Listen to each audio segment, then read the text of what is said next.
Mga kapuso, espesyal ang edisyon ng investigative documentaries ngayong gabi dahil makakasama natin ang dalawang kabilang sa ating Board of Advisors, sila Sheila Coronel at Ed Lingao. Ipaliliwanag namin kung bakit mahalaga ang panukalang Freedom of Information Act sa ating bansa at kung bakit hindi ito laban dapat lang ng media, kundi laban ng lahat ng mamamayan. Mahigit 70 bansa sa buong mundo ang may Freedom of Information Act sa kasalukuyan. Ikukwento namin sa inyo ang aming mga personal na karanasan noong panahong di pa malaya ang pamamahayag at ang naging epekto nito sa ating lahat. 24 na taon ang ating saligang batas. Pero bakit hanggang ngayon, hindi pa rin isa sa batas ang Freedom of Information Act? Bakit nga ba ang daming mga politiko natatakot dito? Ngayong gabi, hayaan ninyong ipaliwanag namin kung bakit ang Freedom of Information ay katumbas ang ating karapatang malaman kung paano nabubuo at naipatutupad ang mga patakaran ng gobyerno at higit sa lahat kung paano nito ginagamit ang pera ng bayan.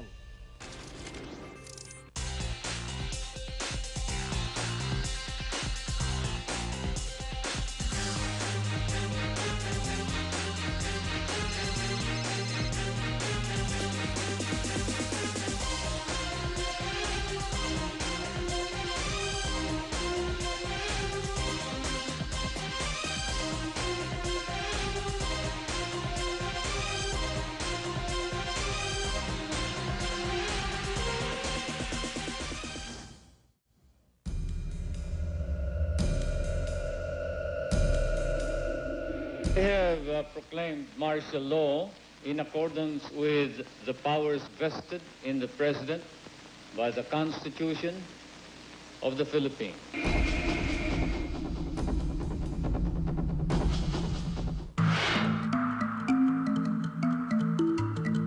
Idiniklara ni Pangulong Marcos ang martial law noong September 1972. Ipinasara niya lahat ng dyaryo, lahat ng stasyon ng TV at ng stasyon ng radyo. Dose-dosenang reporter ang pinakulong ni Marcos. Pinadlak ang opisina ng lahat ng mga stasyon ng radyo at TV. Wala ka talagang mapagkukunan ng balita at impormasyon. Si Edith Burgos, may bahay ni Joe Burgos. Kasama niya yung asawa niya noon. Noong 1977, inumpisahan nila yung WeForum. WeForum, maliit lang na dyaryo. Sila talaga yung nagtitest ng limits ng kalayaan ng pamamahayag noon. Nag-umpisa yung WeForum. Nung nag-umpisa kami, iisa lang ang typewriter. Nandiyan palagi yung takot mo na baka anytime pwede kang kulong, pwede kang patayin. I think it's really courage that comes from within, desire to serve your country. Grabe ang censorship nung panahon ni Marcos. Talagang merong military officer na nandoon sa opisina ng dyaryo at tinitingnan lahat ng lumalabas sa susunod na araw. Mas grabe nung panahon ng Aquino assassination. Dahil pagkamatay ni Ninoy, ang dami nang nagde-demonstrate araw-araw may rally sa Maynila. Galit na talaga ang mga tao. Ikwento mo nga ang nangyari noong 1982. Ano yung storya na inilabas ninyo at nakulong yung buong staff ng WeForum? I think ang pinaka storyang may impact yun yung fake medals na ni Marcos. Inilabas nila yung storya na bawal talaga. Doon sa kung saan ako nagtatrabaho, basta personal na magagalit o kaya personal na makriticize si Marcos, hindi pwedeng lumabas. WeForum, maliit lang na dyaryo, inilabas ng isang researcher sa Amerika, si Bonnie Gallego, na dating miyembro ng Philippine Military. Ang sabi niya, nakakuha ako ng mga dokumento mula sa Estados Unidos na sinasabing hindi tunay o peke ang mga medalya ni Marcos. Dahil inilabas ng WeForum ang storyang yun, pinasara sila at ikinulong lahat sila. Sinara nila yung office, sinira nila yung imprenta, pinutol nila yung mga upuan, pati yung mga lamesa. Senseless talaga. Maraming kinuha mong files ng mga dyaryo. Sabi nila yun daw ang proof na subversive talaga yung Ang unang trabaho ko bilang reporter sa Panorama Magazine, 1982 nung pumasok ako doon. Nung nag-umpisa ako bilang periodista, isa sa mga nakasama ko, si Chuchay Fernandez. Nag-umpisa siya sa WeForum, tapos pumunta siya sa Times Journal. Pagkatapos nun, sa Malaya. Yung mga storyang hindi na ilabas noon dahil wala tayong freedom of information. Well, siguro yung very concrete siguro yung mga projects. remember, after 1986, there was this special research work done by 6 journalists on 6 prototype Crony projects. And then they dug out all the financial entrails of each project. And then they identified sinong Crony to, anong nag-fund nito. And all of them, without exception, they were all publicly guaranteed private interests, di ba? Parang umutang yung bayan para magkanegosyo si Crony A. Sinusubukan talaga namin nung panahon na yon na maglabas ng mga tunay na nangyayari sa bayan. Kunwari may pinatay noon na paring Italiano sa Mindanao. Pinatay siya ng mga paramilitary forces na kumbaga cannibals, kumakain sila ng laman ng tao. Itong mga paramilitary nito, kinain nila, binaril nila si Father Favalli. Tapos kinain pa nila yung utak niya. Lumabas yon. Pero ang tanda ko noon, 10 inches. Kasi noon, inches pa yung ang measurement sa magazine at sa dyaryo. 10 inches nung storya ko, tinanggal. Hindi pwedeng ma-publish. Yun talaga ang way niya para makontrol. Ang alam lang ng tao kung ano lang binibigay niya. Siyempre, walang mag-aalsa, naniniwala lang. Dahil hindi nga nila alam, out of ignorance. Ang corruption, katiwalian ni Marcos, bawal ilabas. Yung nangyayari sa Nagyera sa Mindanao, bawal din ilabas. Mga pang-aabuso ng karapatan ng mga mamamayan, mga kinulong, mga tinorture, bawal nilabas. Wala talagang independent information na nailalabas yung mga dyaryo nun. Kung meron man, kakaunti lang. Yung pala mga pet issues ni Imelda Marcos, hindi mo pwedeng sulat. I was writing a series on child prostitution in the Philippines. At that time, nobody would accept or admit to the fact na meron ng child prostitution sa atin. She was very embarrassed and then she ordered him to tell the editors to stop the series. Noong 2000, nasa Philippine Center for Investigative Journalism na ako. Inumpisahan namin ang investigasyon doon sa kayamanan ni Erap. Tiningnan namin yung mga bahay na ipinapagawa niya para sa kanyang mga asawa. Tiningnan namin yung mga businesses, mga korporasyon na itinayo ng pamilyang Estrada at yung pamilya ng kanyang mga ibang asawa. Ang dokumentong magpapatunay ng mga katiwalian ay yung Statements of Assets and Liabilities. Noong 1987 kasi may ipinatupad na batas na sinasabing lahat sa gobyerno kailangan mag-file ng Statements of Assets and Liabilities. Dahil may right tayo, may karapatan tayong makuha yung dokumento ng kinuha namin at ginamit namin yon bilang batayan upang ipakita na si Erap, doon sa idiniklara niya sa kanyang Statements of Assets and Liabilities, hindi niya pwedeng makabili ng magagarang bahay, magpagawa ng isang bahay na tiningnan namin, 200 million pesos na bahay sa Wakwak. Samantalang ang sinasabi niyang assets niya ay ilang milyong piso lamang. Tanong namin noon, can President Estrada explain his wealth? Kaya ba maipaliwanag ni Pangulong Estrada kung saan galing ang pera niya para magpagawa ng magagarang bahay, para bumili ng magagarang kotse, at para ma-maintain yung 5 niyang pamilya? Malaki na naman ang naging progreso natin dito sa pagkuha at pagkalap ng impormasyon. Nung panahon ni Marcos, wala talaga halos makuhang impormasyon. Walang dokumento, wala kang karapatan. Noong 1986, nasa konstitusyon, nasa saligang batas, karapatan natin ang magkaroon ng impormasyon. Pero hanggang ngayon, wala pang batas kung paano i-implement yung karapatan na yun. Importante yun kasi bago tayo makagawa ng desisyon, lalong-lalo na kunyari sa eleksyon, kung sinong pipiliin na magsisilbi sa bayan, kailangan alam mo lahat ng nangyayari so that you can make informed decisions for the country. Halimbawa, nung time ni Joe, nalaman natin yung fake war medals because we had courageous journalists like him. But it's not every day that a hero journalist will be born. Ginagamit nila yung access to information law doon para yung matulungan yung mga mahirap na kumuha ng impormasyon. Magandang tingnan ang karanasan ng India. Kasi ang India, mahirap na bayan yan tulad natin. Mas malaki ang populasyon nila kaysa atin. Pero halos pareho tayong kasaysayan, third world country rin tayo, mahirap rin tayo. Marami rin katiwalian at pangungurakot sa India. Pero meron silang Freedom of Information Law na ginagamit ng mga mamamayan para ma-expose ang katiwalian, para malaman kung paano ginagasta ang pera ng bayan.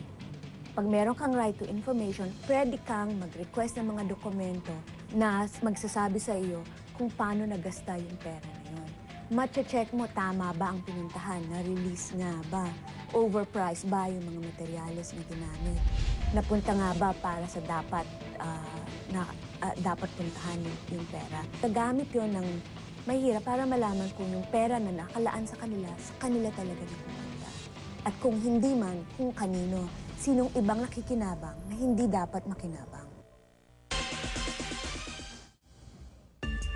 Simple lang ang hiningi namin sa mga alkalde ng Metro Manila, ang kanilang Statement of Assets and Liabilities. Magiging mas bukas pa kaya ang gobyerno sa pagbibigay ng ganitong impormasyon sa ilalim ng pamumuno ng isang Pangulong nangako ng matuwid na daan. Ang mga dokumentong ito dapat isumite taon-taon ng lahat ng mga nasa gobyerno. Pero sa karanasan namin, hindi ito madaling makuha.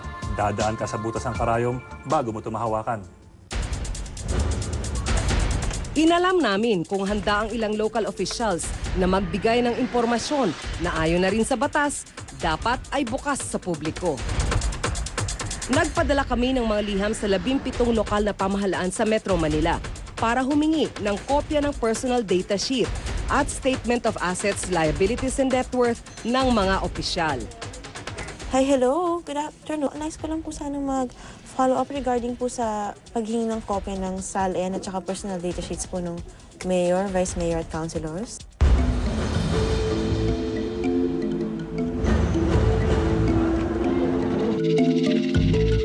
Nagbigay ng sabay-sabay written request na hinatid sa mga ahensya ng gobyerno o yung Statement of Assets, Liabilities and Net Worth ng mga mayor, vice mayor at councilors ng bawat syudad at ng isang bayan sa Metro Manila.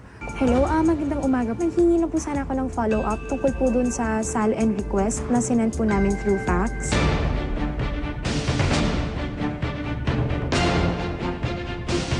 Sa kabuuan, 4 na linggo yung data gathering. 4 na linggo din yung collation ng data kasi may mga follow-up phone calls. So, suma total, umabot kami ng napakadaming requests. Yung malaking bilang ng telephone calls, malaking bilang ng mga liham at follow-up letters pa, at mga field visits doon sa LGUs. Binilangan namin ng 10 araw ayon sa deadline sa batas ang pagbibigay ng Statement of Assets, Liabilities and Net Worth. Depende naman kasi kung gaano ka-busy yung exchanges ng communication. Ibig sabihin, the reason why it's given 15 days is because it presumes that, you know, some offices really are very busy, others are not.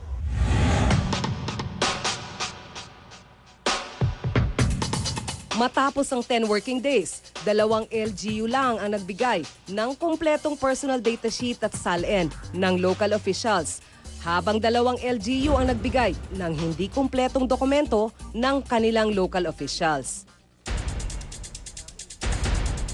Kadalasan yung sa mayor ang ayaw ibigay, ang pinagmamaramot. Yung iba naman parang wala kaming karapatan magbigay daw dahil confidential daw, pumunta daw sa Malacanang, pumunta daw sa ombudsman. So parang yung passing the buck ang problema. Ang sabi sa batas, kung meron kang SALN, walang nagpipigil sa yung ibigay yon at huwag mo nang ipasa sa next higher agencies. Available siya sa isang LGU. Ang file nito alam ko na sa HRMO. Kaya pwede niyang ibigay yun. Pero karaniwan talaga, nagre-request sa ombudsman. Kasi ginagamit sa mga pagsasampa ng kaso. Pero hindi naman maari na hindi niya ibigay. Kailangan mong sagutin yung request. What are you called a public official for if some parts, especially your economic aspects, are not public? So, kung lahat na gusto magiging public official, ay handa sila na publiko ang kanilang buhay. Ay tayo nga, lahat boyfriend, girlfriend, affairs, ginagawang public issue. Yung pa kayang economic wealth mo, yung pa kayang mga bagay hinggil sa accountability sa gobyerno, ay dapat talagang ilagay yan sa Freedom of Information Act. Yung access to information audit sa LGUs, actually part 2 ng aming Access to Information Audit. Kasama dito ang Office of the President, Vice President, Senate, House of Representatives. Lumalabas dito na parang nakakalungkot yung pang Office of the President sa ilalim ni Pinoy na merong daang matuwid na pangako at transparency at good governance sa pangako. Yung kanyang mga deputies, parang hindi siya sinusunod. Ang sinasabi nilang nakakatakot dito, halimbawa, baka daw pagka may Freedom of Information Act na lahat na lang imbestigahan. Sabi nung isang critic noon sa 14th Congress, baka pag nagkaroon ng FOI, pati yung mga langgam sa mga lansones sa aking bayan, imbestigahan kung bakit yung iba ay pula, yung iba ay itim. Meaning absurd extents talaga yung pinupuntahan ng mga argumento ng mga critics. Ang pagkaalam ko po, merong usapin na magkaroon na para bang iklaro na alin po yung pwede mong sabihin na for security considerations hindi pwedeng i-access. No? At papunta na po ron. Ako naniniwala naman po ako na isang prioridad dito ng pangkasalukuyang administrasyon. Sabi ng communication group ni Pangulong Noynoy, umaandar yung proseso at nasa revision stage sila na parang last step bago i-submit sa buong gabinete at sa Pangulo. Ibig sabihin may progress. Gusto namin talagang maniwalang ganon at manatiling naniniwala na ganon kasi malaking bagay yung committed yung executive branch. Malaking bagay yung committed ang Pangulo. At saka ngayon, from step 1 na naman sila. So, ang tingin ko ay dapat ipagpatuloy yan. At saka more important, pinangako yan ng Presidente. Hindi ho dahil walang batas, hindi ginagawa. Ang katunayan, palagay ko nga ho, mas yung operating environment ngayon, mas bukas dahil kahit hindi siya pinipilit, ginagawa niya. Marami din sa mga gusto yung FOI, mga taong bayan na naniniwala sa assurance ng Pangulo na sila nga yung boss at saka sila yung susundin ng Pangulo. Pag hindi ito napasa, malungkot para sa lahat kasi kahit yung Good Governance Project na may mga developments na malinaw, under Pinoy, baka hindi naman lubos na matupad.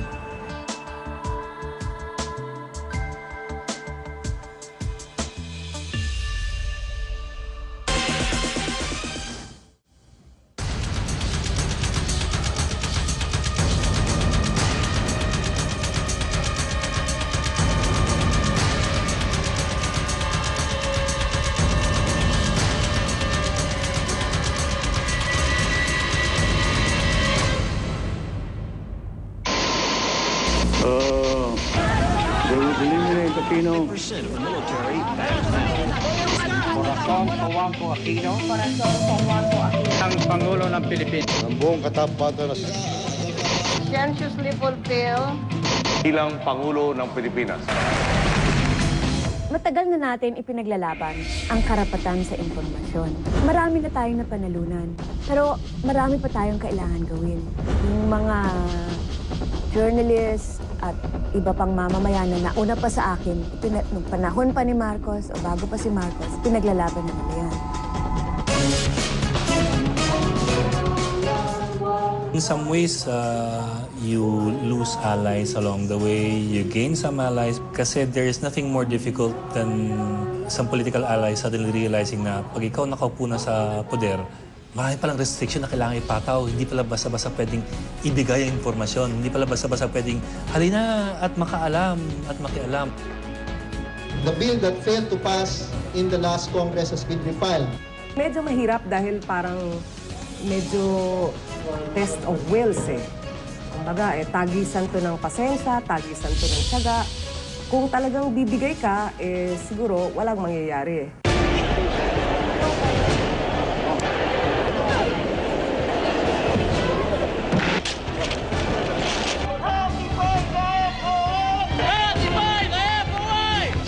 Nito, nandiyan dito sa Kongreso, ngayon lang umabot ng ratification. Pinasa na ng Senado. I-ratify nyo na lang.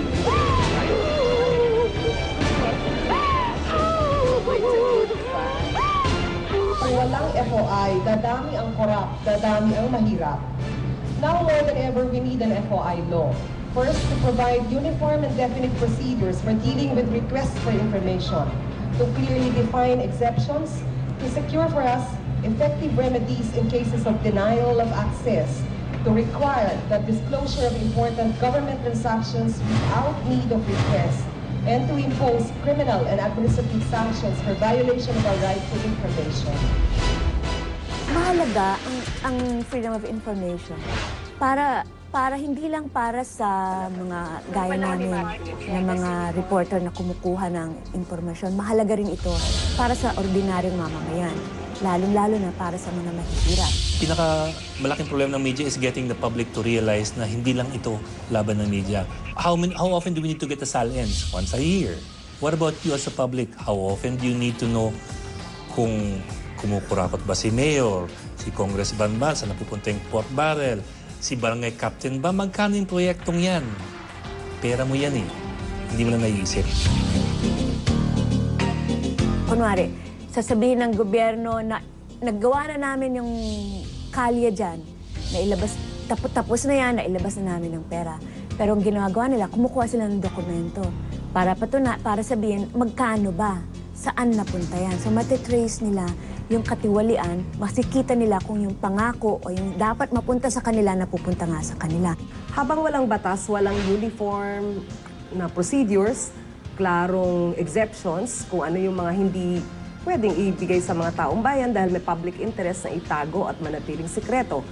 Wala ring penalty dun sa mga government officials na patuloy na basta na lamang ini-ignore o hindi binibigyang pansin o kaya nilalabag yung karapatan na to. By mid-September plenary, and maybe by the end of October, we would have a FOI bill in the Senate. Malaki ang may tutulong dyan kasi siyempre halimbawa ang budget 1 milyon o ang nagastos kalahating milyon, di malalaman kaagad ng taong bayan na may natitira pang kalahating milyon. Madali ma-audit ng taong bayan pag may ganyang taxes. Kami yung unang-unang nagbabayad ng mga taxes, di ba? Tapos, syempre, karapatan namin malaman kung saan napupunta yun. Kasi yung iba kasi, di ba, nakukurakot lang. Parang kailangan lang nila kami pagkatapos ng election, di ba? Pagkatapos, wala na. Nakakatulong yan sa mamamayan dahil mas mabilis at alam ng tao yung pinagkagastosan ng gobyerno. Dapat nga ito parang ibinibigay sa atin dahil it's a matter of right. It's not a demand, it's not a request, it's a matter of right na meron tayo dapat right to know. We want an FOI based on the terms of transparency. Not just any FOI, kasi in some ways, pag mas restrictive pa ang ipasang batas, we'd rather not have that FOI. Kasi pag mas maraming pinataw na restrictions, na isa sa batas pa, di lalong mas dihado tayo nun. Ang hinihiling lang naman ng mga advocates dun sa Bantay FOI, Sulong FOI Network, sana man lang konting senyal ng pag-asa. Isang statement, gusto ba ng Pangulo o ayaw ng Pangulo? Kasi samantalang walang malinaw na senyal sa Pangulo, tulog ang batas, ang panukalang batas sa Kongreso. The reason we couldn't include it was, ang pagkasabi sa akin, there are 3 minor points na halos resolved na, pero hindi pa resolved. Di ma-meet yung constitutional requirements of people having the right to information so they can base their decisions properly. Gusto naman natin ang hindi magiging threat to the national interest, to national security. Bakit nung wala siya sa loob ng gobyerno, gusto nila itong FOI? Ngayon, nasa loob sila ng gobyerno, parang medyo may konti silang pangamba pag napasa yung FOI. Hindi lang political capital sa tingin ko yung mawawala o malulustay ng Pangulo kasi marami sa mga gusto ng FOI mga supporters ng Pangulo, yung tumulong sa kanyang kampanya. Pag nilagay mo freedom of information sa absolute terms nun, lahat ng minutes ng cabinet meeting, pwedeng access na everybody, subject to libel laws na yun. So, ano net effect nun? Pag may diskusyon, cabinet meeting, magpalitan nga kayo ng informasyon, ng ideas, definition ng problema, solutions, etc. Biglang lahat mananahimik ngayon. Ano mangyayari sa mga meeting natin? Pero, focus pa rin natin yan, interesado tayo dyan. Kung walang batas, hindi tayo sigurado na kung may bagong gobyerno, rerespetuhin pa rin ang karapatan nating magkaroon ng impormasyon. Ang mangyayari, kung ano lang ang gusto ng nasa poder, yun lang ang makukuha natin.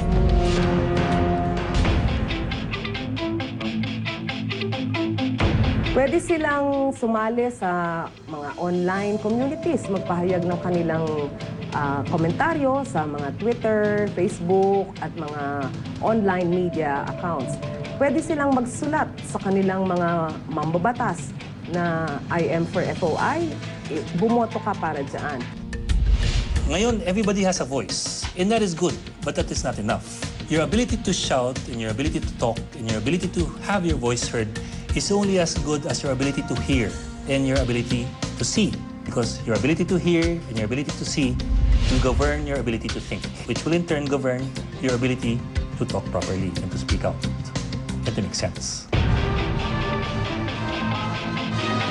Sabi nga ni Pinoy, tayo dapat ang boss niya.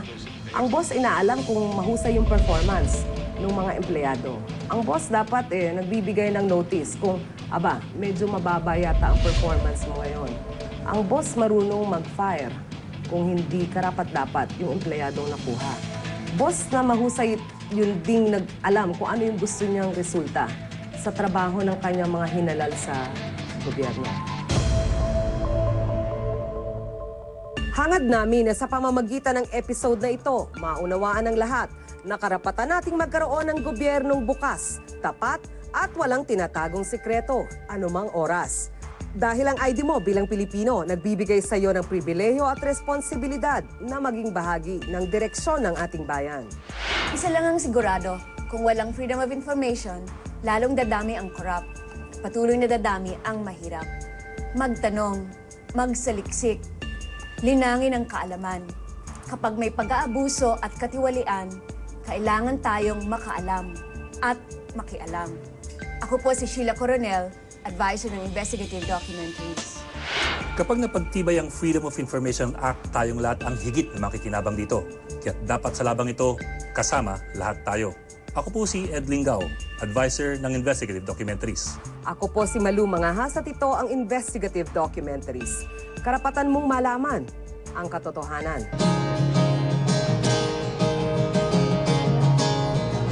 Tumindig ka, ipaglaban ang karapatan. Tumindig ka, ipagtanggol ang karapatan. Tumindig ka, ipaglaban